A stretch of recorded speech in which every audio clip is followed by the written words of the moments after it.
Today we are going to see about the 2026 AHA-ASA Acute Ischemic Stroke Guidelines. And what makes this particular update so absolutely fascinating is that it represents a monumental shift in our entire clinical paradigm. For years, our first instinct in neurocritical care has been aggressive intervention, right? Bringing those numbers down quickly and forcefully. But as we're going to unpack today, the 2026 guidelines pivot us entirely away from that. We're moving toward targeted physiological restraint. So we're going to approach this explainer just like a senior neurologist leading grand rounds. We'll be unpacking the pathophysiology, the imaging logic, and the workflow reasoning behind every single one of these new recommendations. Here is our agenda for the day. First, the philosophy of restraint. Second, Pillar 1, urgent imaging. Third, Pillar 2, thrombolytic shifts. Fourth, Pillar 3, physiological stabilization. And finally, Number 5, the 2026 clinical synthesis. Let's start with Section 1, the philosophy of restraint, precision over generalization. A huge welcome to all the residents, ED physicians, and stroke teams joining us. What we have here is our clinical blueprint, and we're going to deconstruct this document literally line by line. Because let's be honest, just memorizing guidelines isn't enough. You really have to understand the clinical logic driving them. By the end of this explainer, you're going to understand exactly why these distilled algorithms, paradigm shifts, and physiological targets look the way they do, and more importantly, how they apply directly to the patient sitting right in front of you. This concept perfectly captures our new era of targeted thresholds across 3 really distinct pillars. First up is diagnostic urgency, which introduces strict, time-bound imaging and some incredibly efficient new direct-to-angio pathways. Second is definitive action, which officially marks the reign of Tenecteplase over Alteplase as our primary lytic, alongside some highly specialized pediatric rules. And third, physiological stabilization. This introduces what we like to call Goldilocks zones. Notice that recurring theme at the bottom? It's a huge one. Intensive reduction of blood pressure or glucose is now formally recognized as harmful. We are finally aligning our protocols with the brain's natural autoregulatory defenses, avoiding physiological overcorrection at all costs. Moving on to Section 2, Pillar 1, urgent imaging, bypassing diagnostic delays. We now have a hyper-strict 25-minute objective from the very second that patient rolls through your doors to the moment their brain is actually being imaged. You do your clinical deficit assessment, get that NIHSS done, and you get them straight to that scanner. But I really want to draw your attention to a massive warning here. So the crucial point is this. Contrast enhancement for CTA or CTP absolutely must not be delayed just to wait for serum creatinine levels. And why? Well, look at the pathophysiology and the hard data. The overall rate of acute kidney injury in patients undergoing CTA or CTP is a mere 3%. And the risk of them actually requiring hemodialysis, it's an astonishingly low 0.07%. And that's even in patients with known chronic kidney disease. So with all due respect to our fantastic nephrology colleagues, you simply cannot sacrifice brain tissue to save a kidney that is barely even at risk. This next point brilliantly illustrates how our imaging choices are dictated entirely by the time from onset. If your patient is under 4.5 hours or under 6 hours for an endovascular thrombectomy, you go with a non-contrast CT and CTA. Advanced perfusion imaging is absolutely not required here. Honestly, it just wastes precious time. Now, if you're in the 4.5 to 24-hour extended window, or you're dealing with a wake-up stroke, that is when you need CTP or MRI to figure out exactly what tissue is still salvageable. And here is your definitive rule of thumb for 2026. Your aim is to rule out a bleed, not necessarily to find a stroke. Do not delay IV thrombolysis waiting for perfect imaging if a disabling clinical diagnosis is already clear. Time is quite literally tissue. Let's unpack the pathophysiology behind that extended window imaging. We call this the mismatch model. Picture your ischemic core, that dark inner circle. That is dead, unsalvageable tissue. But surrounding it is the outer green ring. That's the salvageable penumbra, tissue that is electrically silent but biochemically very much alive, just desperately waiting for blood flow. To qualify for intervention in those extended windows, you must definitively prove this mismatch exists.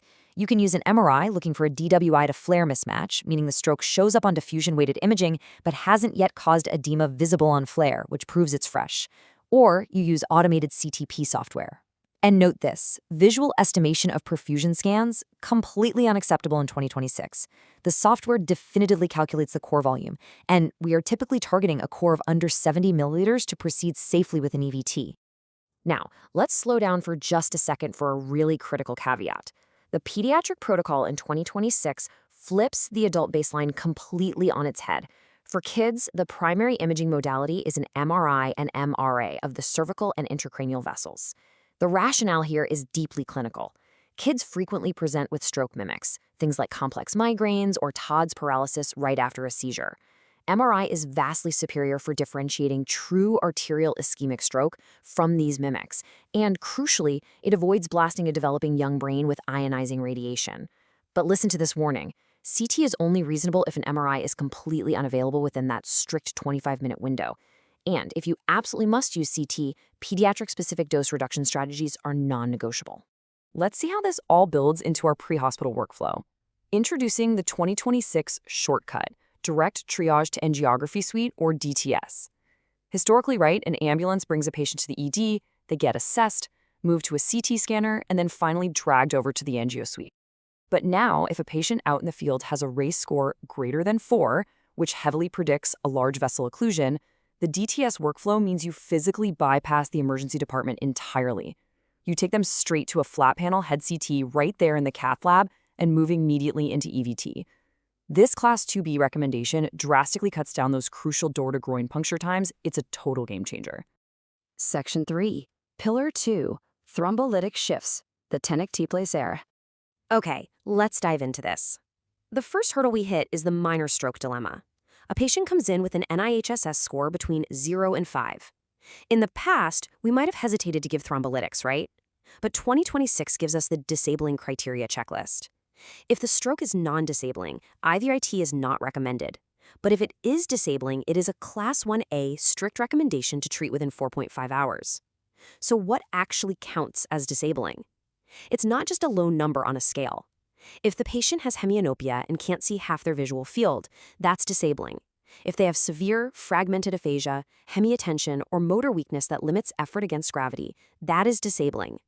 If the deficit prevents them from walking, swallowing, performing basic daily activities, or returning to their specialized profession, you absolutely do not withhold IVIT solely because the NIHSS score looks low. Treat the patient, not the number. And when you do treat, you need to know what you're using. Tenecteplase is now the undisputed preferred primary lytic for adults over Alteplase. Just look at the operational efficiency here. Alteplase requires a bolus followed by a 1-hour continuous infusion. That means dragging around an IV pole, an infusion pump, and dealing with the risk of having to suddenly stop the infusion midway for intra-infusion anaphylaxis or headache. Tenecteplase, it's a single 5-second bolus. That's it. It completely prevents diagnostic delays because the second that bolus is in, imaging, transport, or transfer to the angio suite can happen immediately without dragging a clunky pump along.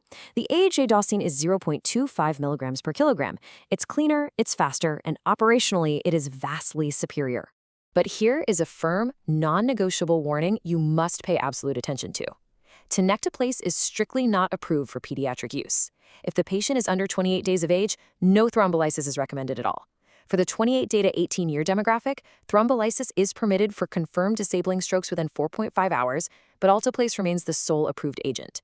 Do not apply adult Tenecteplase efficiency rules to children.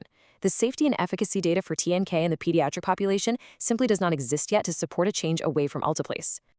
Section 4. Pillar 3. Physiological stabilization, the Goldilocks zones. Let's talk about oxygen. The general rule, path 1, remains pretty standard. If oxygen saturations are under 94%, provide supplemental O2. If they are normal, do not supplement. Giving routine oxygen to non-hypoxic patients is actively harmful. It causes vasoconstriction and free radical damage. But, and this brilliantly illustrates the nuance of the new guidelines, there's a fascinating exception. If you have a patient less than 6 hours from onset, with an NIHSS of 10 to 20, an aspect score of 6 or better, with a confirmed large vessel occlusion, and they are planned for EVT, you actually do provide normal baric hyperoxia before the EVT. This highly specific pre-EVT blast of oxygen acts to preserve that at-risk penumbra tissue while you are setting up the mechanical intervention, measurably improving 90-day functional outcomes. Blood pressure management is where the philosophy of restraint truly shines. If you are giving IV thrombolytics, you still must lower BP below 185/110 to prevent blowing out the vessels and causing a hemorrhagic transformation. But what if no reperfusion is planned? In that case, we allow permissive hypertension up to a staggering 220/120. Why on earth would we do that? Think about the pathophysiology. The brain is starving for blood. It is intentionally jacking up the systemic blood pressure to force collateral blood flow around the clot to save the penumbra. If you aggressively lower that blood pressure, you steal the perfusion pressure the brain desperately needs, and you will directly expand the stroke core. If they happen to be over 220 over 120, individualize their management and lower it gently by only 15%. Now, what about after successful reperfusion? Think about the U-shaped mortality curve associated with this. This is our Goldilocks zone. The sweet spot is maintaining a systolic blood pressure strictly between 140 and 180 millimeters of mercury for at least 24 hours. If you go too high, above 180, you face a massive risk of hemorrhagic transformation into the fragile, newly reperfused tissue. But if you aggressively crash the blood pressure below 140 in the first 72 hours, mortality and poor outcomes skyrocket. Why? Because you are artificially starving the penumbra. Cerebral autoregulation is completely stunned after a stroke. It relies entirely on systemic perfusion pressure to stay alive. Reading across our new stabilization dashboard, that exact same logic of restraint applies to other physiologic parameters. Glycemic control? Target 140 to 180. Treat hypoglycemia if it drops below 60, but intensive insulin therapy to force glucose down to normal 80 to 130 ranges is definitively not recommended. It just increases hypoglycemia risk without offering a single functional benefit to the brain. Temperature. Target normothermia. Treat fevers immediately because heat accelerates ischemic death, but prophylactic-induced hypothermia provides absolutely no benefit, so it's out. Head positioning, keep them flat or elevated to 30 degrees. The outcomes are identical either way, but strictly avoid the Trendelenburg or head-down position. The severe aspiration risk far outweighs any theoretical perfusion benefit. And while we are stabilizing, we naturally have to run secondary diagnostics to find the etiology of the stroke, right? Baseline echocardiography and serum troponins are Class 1 recommendations. You obviously need to know if they threw a clot from AFib or structural heart defect. But there is a massive non-interference rule here. Acquiring these investigations must never delay the actual initiation of IVT or EVT. You do not hold up the Tenecteplase bolus because you are waiting around for an ultrasound tech to finish an echo. You treat the brain first, period. Finally, Section 5, the 2026 Clinical Synthesis, putting it all together. Let's solidify the critical paradigm shifts to remember. What is the new standard of care? For your primary lytic, Tenecteplase is preferred for adults due to its faster bolus and clear operational superiority. Post-intervention blood pressure? You maintain a strict 140 to 180 floor because dipping below 140 actively harms the brain. Oxygenation? Only if SpO2 is under 94%, with the notable exception of pre-EVT normobaric hyperoxia to protect tissue during setup. And for pediatric protocols? MRI is heavily preferred to avoid mimics and radiation, and we stick strictly to Alteplase for kids. Which brings us to our clinical bottom line, the physiology of restraint. Our job now is to protect the collaterals by avoiding intensive reductions in BP and glucose, allowing the injured brain's autoregulated surges to do the job they were designed to do. We must treat the patient, not just the score, treating functional disability even if the NIHS number looks deceptively low. And always remember, time defeats perfection. Do not delay reperfusion for creatinine checks or perfect alignments. The 2026 guidelines demand precision in diagnosis, speed in intervention, and measured restraint in physiological stabilization. So I'll leave you with this final provocative thought. As we step back and finally stop fighting the brain's natural compensatory mechanisms, how drastically will this profound paradigm of measured restraint reshape the long-term survival and recovery rates in your own neurocritical care units? Thank you for joining me on this explainer.